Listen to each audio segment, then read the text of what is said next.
ये question board exam में 2020 में पूछा गया है और 2023 में पूछा गया था, और इससे पहले तो बहुत बार आया है ना, और इसके आगे भी आ सकता है। तो कोई ना कोई अंडर रूट में पूछते ही रहते हैं, फंडा सेम है सबका।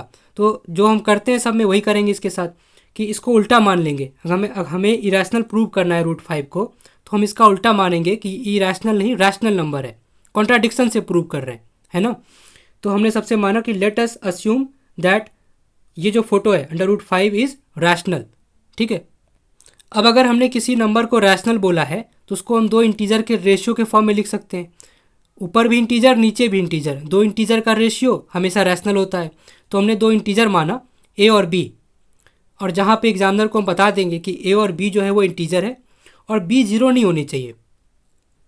क्यों? क्योंकि जीरो से हम किसी नंबर को डिवाइड नहीं कर सकते, तो बी जीरो नहीं होना चाहिए। जीरो इंटीजर है, लेकिन सभी इंटीजर में से हम पॉजिटिव वाले इंटीजर ले रहे हैं, निगेटिव भी नहीं, है ना, माइनस वाले नहीं, प्लस वाले। जैसे 1 2 3 ले रहे हैं, जीरो के आगे आगे 1 2 3 4 ऐसे ये वाले इंटीजर ले रहे हैं, ठीक है। वो हम बता देंगे एग्जामिनर को। और बी जीरो नहीं होना चाहिए क्योंकि जीरो से डिवाइड नहीं कर सकते, और ए और बी को प्राइम है, ये भी बताएंगे। ये सबसे इंपॉर्टेंट है। को प्राइम क्या होता है? ऐसे दो नंबर जो सिर्फ और सिर्फ 1 के टेबल में दिखाई दे एक साथ, मतलब दोनों हमें एक 1 के टेबल में दिख जाए और किसी और टेबल में नहीं दिखना चाहिए दोनों नंबर।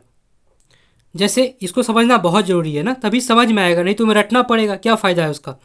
तो जैसे 4/9 लिखा हुआ है ना, तो मैं पूछूँ कि कौन सा ऐसा टेबल है जिसमें 4 भी दिखे 9 भी दिखे, तो कोई कहेगा बच्चा 4 का टेबल ले लो। तो 4 के टेबल में 4 दिखेगा, 4 1 जा 4, लेकिन 9 तो कभी नहीं दिखेगा, 9 तो आता ही नहीं है 4 के टेबल में, तो ये तो नहीं चलेगा। तो ऐसा 1 का टेबल है सिर्फ जिसमें 4 भी आएगा 9 भी आएगा, 1 4 जा 4, 1 9 जा 9, 4 भी आ गया 9 भी आ गया, तो ये को प्राइम नंबर है 4 और 9, ठीक है। 17/5 देखो, तो ये भी सिर्फ 1 के टेबल में आएगा, 17 भी 5 भी, और किसी टेबल में 17 और 5 एक साथ नहीं आएंगे, है ना। 1 के टेबल में हमें कहीं पे 17 दिखेगा, देखो शुरुआत में 5 दिख जाएगा, 1 5 जा 5, और कहीं जाके 17 दिख जाएगा ना। और किसी टेबल में ऐसा नहीं होगा कि 17 भी आ जाए 5 भी आ जाए। यानी कि अगर मैं, दूसरा तरीका ये है कि मैं ये पूछूं कि 4 और 9 कौन सा ऐसा नंबर है जिससे 4 भी डिविजिबल हो 9 भी डिविजिबल हो, तो वो सिर्फ 1 है। सिर्फ 1 इन दोनों को डिवाइड कर सकता है एक साथ, है ना, सिर्फ 1 डिवाइड कर सकता है और कोई नहीं। इसको भी 1 डिवाइड कर सकता है और कोई नहीं। ये दोनों भी सिर्फ 1 के टेबल में आएंगे और किसी और टेबल में नहीं आएंगे। 2 भी 5 भी, ये दोनों भी 1 के टेबल में आएंगे, किसी और टेबल में नहीं आएंगे। तो ऐसे नंबर को हम ऐसे नंबर को हमने A/B कहा है कि ये ए और बी ऐसे ही नंबर हैं जो सिर्फ और सिर्फ 1 के टेबल में आए, या 1 ही इन दोनों को डिवाइड कर पाए। सिर्फ 1 से ये दोनों नंबर एक साथ डिवाइड हो, डिविजिबल हो, और किसी से और किसी और से नहीं। कोई कहेगा 4 तो 4 से डिविजिबल है, अरे भाई 4 से डिविजिबल है, 4 से 9 थोड़ी डिविजिबल है। ऐसा नंबर बताओ जिससे दोनों डिविजिबल हो, तो वो सिर्फ 1 है, यहाँ भी वो सिर्फ 1 है, तो हमने ऐसे नंबर को कोप्राइम कहा है, ठीक है।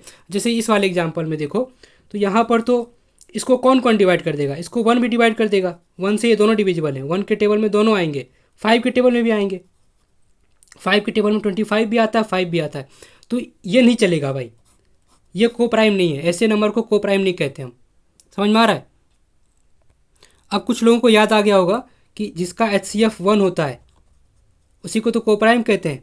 अब यानी कि यहाँ देखो, तो मैं पूछूं कि सबसे बड़ा टेबल बताओ। HCF का क्या मतलब होता है कि सबसे बड़ा टेबल जिसमें ये दोनों नंबर आ जाए, तो ये 1 है, 1 सबसे हाईएस्ट टेबल है, सबसे बड़ा टेबल है जिसमें वो दोनों आ रहा है। इसमें भी सबसे बड़ा टेबल 1 है जिसमें दोनों आ रहा है, तो इसका भी HCF 1 है, इसका भी HCF 1 है, इसका भी HCF 1 है, इसका भी HCF 1 है।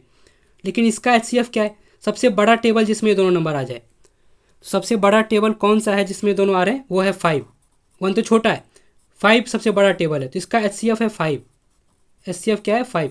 तो इस तरह का नंबर हम नहीं ले रहे हैं, हम वो नंबर ले रहे हैं जिसका HCF 1 हो, या जिसको को प्राइम बोलें। जिसका HCF 1 होता है उसे को प्राइम कहा जाता है, ठीक है। तो खैर एक बार और रिपीट कर रहा हूँ लास्ट टाइम कि ए और बी ऐसे नंबर हैं जो सिर्फ और सिर्फ एक साथ 1 से डिविजिबल हो और किसी और नंबर से डिविजिबल ना हो। अब आगे बढ़ते हैं। अब मैंने क्या किया कि बी को इधर मल्टीप्लाई कर दिया, √5 के पास ले आए, तो अंडर √5 इंटू बी हो गया। ए पहले से लिखा है, अब दोनों तरफ स्क्वायरिंग कर दिया। अब कुछ लोग कहेंगे लिखे तो हो नहीं, तो लिख दे रहे हैं, ठीक है। तो स्क्वायरिंग बोथ साइड, दोनों तरफ स्क्वायर करने पर √5 का स्क्वायर किया तो 5 आ गया, बी का स्क्वायर किया बी स्क्वायर, इक्वल पहले से लगाए, ए का स्क्वायर, ठीक है। अब ये देखो बी स्क्वायर को यहीं छोड़ दिया, 5 को ए स्क्वायर के नीचे ले आए, यहाँ ए स्क्वायर अपन 5 आ गया। अब ये क्या लिखा हुआ है, ये लिखा है कि किसी इंटीजर को, ये क्या इंटीजर है भाई, किसी इंटीजर को 5 ने डिवाइड किया है तो इंटीजर आया, है ना। अगर ए इंटीजर है तो ए का स्क्वायर भी इंटीजर ही होगा, सिंपल। तो किसी इंटीजर को 5 ने डिवाइड किया तो एक इंटीजर आया। ऐसा कब होता है, ऐसा कब होता है?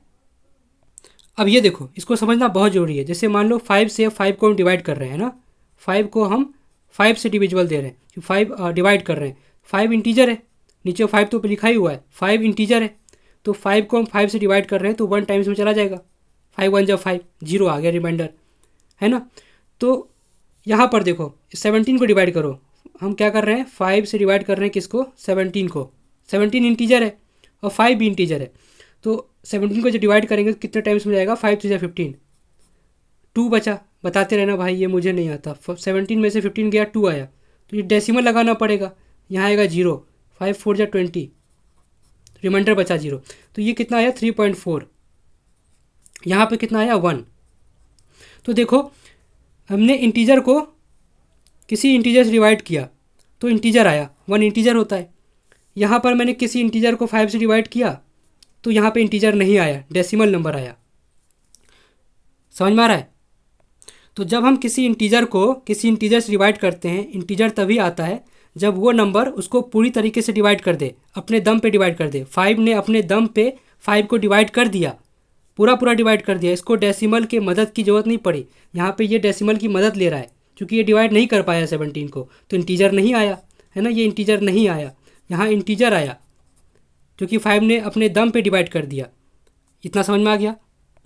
तो यही चीज़ यहाँ पे लिखा हुआ है कि 5 ने ए को डिवाइड कर दिया होगा, है ना। 5 ने ए स्क्वायर को डिवाइड कर दिया होगा, तभी तो इंटीजर आया। तो इसका मतलब ए स्क्वायर जो है 5 से डिविजिबल है। समझ में आया?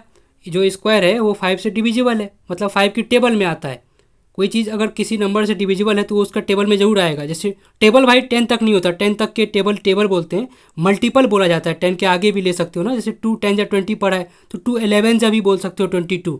जरूरी नहीं कि 10 तक ही हो, उसके आगे भी हो सकता है। जैसे अब कोई नंबर अगर 5 से डिविजिबल है तो वो उसके टेबल में हमेशा आएगा। जैसे 5 के 25 5 से डिविजिबल है, 5 5 से 25, तो 25 तो 5 के टेबल में आता ही है। समझ में आ रहा है? तो इसका मतलब हुआ कि ए भी जो होगा 5 से डिविजिबल होगा। जैसे कोई नंबर उठाओ जो 5 से डिविजिबल हो, जैसे 5, तो 5 अगर 5 से डिविजिबल है, 5 अगर 5 की टेबल में आता है तो उसका स्क्वायर करोगे तो वो भी 5 की टेबल में आएगा, उसको भी 5 डिवाइड कर देगा अपने दम पे। तो 5 को 5 अपने दम पे डिवाइड कर देता है तो उसका स्क्वायर 25 को भी 5 अपने दम पे डिवाइड कर देगा। तो वही चीज़ यहाँ लिखा हुआ है, अगर ए 5 से डिविजिबल है, यानी कि 5 अगर 5 से डिविजिबल है तो उसका स्क्वायर 25 वो भी 5 से डिविजिबल होगा। तो वही चीज़ लिखा हुआ है। तो इसका क्या मतलब हुआ कि ए जो है, मोरल ऑफ द स्टोरी ये है कि ए जो है 5 की टेबल में आता है। ठीक है, चाहो तो अपने नोट्स में लिख लो कि ब्रैकेट में ए जो है 5 की टेबल में आता है। तो हम ए की जगह पे 5 का टेबल लिख सकते हैं, क्योंकि हर वो नंबर जो 5 के टेबल में आएगा उसको 5 डिवाइड कर देगा। तो 5 का टेबल लिखने का क्या तरीका है कि 5 को किसी इंटीजर से मल्टीप्लाई कर दो, एक तीसरा इंटीजर लाए। ए और बी तो ले चुके थे, एक तीसरा इंटीजर लाए सी। अब सी से 5 को मल्टीप्लाई करते जाओ, सी की जगह पे 1 रखो तो 5 आ जाएगा, सी की जगह पे 2 रखो 10 आ जाएगा। देखो 5 का टेबल लिख रहे हैं, 3 रखो 15 आ जाएगा, 4 रखो 20 आ जाएगा। तो 5 का टेबल लिख रहे हैं, तो ये 5 का टेबल लिखा हुआ है। बी स्क्वायर पहले से लिखा है, इक्वल पहले से लगा है, इसका स्क्वायर खोलो, 5 का स्क्वायर 25, सी का स्क्वायर सी स्क्वायर, नीचे में लिखा है 5, 5 से 25 को डिवाइड किया, 5 सी स्क्वायर आ गया। इतना ठीक है। अब बी स्क्वायर के नीचे में इस 5 को ले आए, सी स्क्वायर बच गया। अब फिर वही कहानी कि अगर किसी इंटीजर को 5 डिवाइड किया तो इंटीजर आ रहा है, सी इंटीजर है भाई, हमने माना है सी को, क्या माना, इंटीजर। तो इंटीजर तब आता है जब 5 उस नंबर को अपने दम पे बिना किसी डेसिमल के हेल्प के डिवाइड कर दे, तभी इंटीजर आता है। इतना ठीक है। यानी कि अब इसका मतलब हुआ कि जो बी स्क्वायर है वो 5 से डिविजिबल है, बी स्क्वायर 5 के टेबल में आता है तो बी भी 5 के टेबल में आएगा। या फिर उल्टा बोलो कि बी अगर 5 के टेबल में आता है तो बी स्क्वायर भी 5 के टेबल में आता है। अगर 5 के टेबल में आता है 25 5 के टेबल में आता है। तो हमने शुरुआत में देखो क्या माना था, नतीजा क्या निकला, नतीजा ये निकला कि ए और बी 5 के टेबल में आते हैं। ठीक है, ए और बी जो है वो दोनों ही 5 से डिविजिबल हैं, यानी कि 5 के टेबल में आते हैं। लेकिन शुरुआत में हम लोगों ने जितने भी लोगों क्या माना था कि ए और बी ऐसे नंबर हैं जो सिर्फ और सिर्फ 1 के टेबल में आते हैं और किसी टेबल में नहीं आते हैं। हमने तो ये ढिंढोरा पीटा था, है ना, हमारा असम्पशन ही यही था, रैशनल बोला, लेकिन ये भी बोला कि ए और बी ऐसे नंबर हैं जो सिर्फ और सिर्फ 1 के टेबल में आने चाहिए और किसी और टेबल में नहीं आने चाहिए। तो ये बात गलत हो गई, है ना, इसने बात को गलत कर दिया। तो अब लिखेंगे कि A and B both are divisible by 5। ये तो मतलब हुआ इसका, दोनों डिविजिबल है, दोनों 5 के टेबल में आते हैं। तो ये हमारे जो असम्पशन था उसको उस पर इसने पानी फेर दिया, सत्यानाश ऐसे असम्पशन का। तो this contradicts our assumption that A and B are coprime. समझ में आ रहा है? Hence under root 5 is irrational. ठीक है, ख़त्म हो गया।